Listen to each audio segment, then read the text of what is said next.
Government sought to break him by indignities and terror. They locked him up in a tiny, nearly early cell in a military camp in the north. They stripped him naked and held the threat of a sudden midnight execution over his head. Nene held up manfully under all of it. I barely did as well. For 43 days, the authorities would not tell him me what had happened to him. This was the first time my children and I felt we had lost him.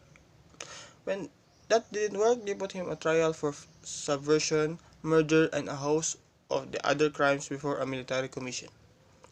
Nene challenged its authorities and went on a fast had destroyed his brain, and so with barely any life in his body, he called off the fast on the 40th day.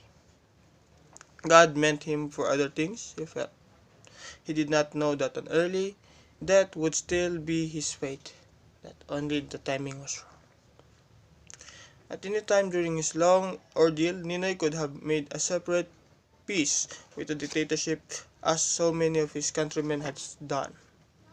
But the spirit of democracy that inheres in our race and animates this chamber could not be allowed to die.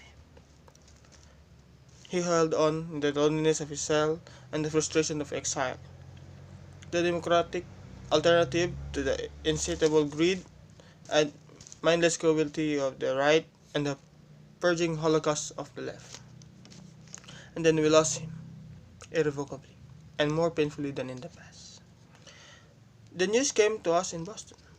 It had to be the 3 happiest years of our lives together, but his death was my country's resurrection, and the courage and the faith by which alone they could be free again.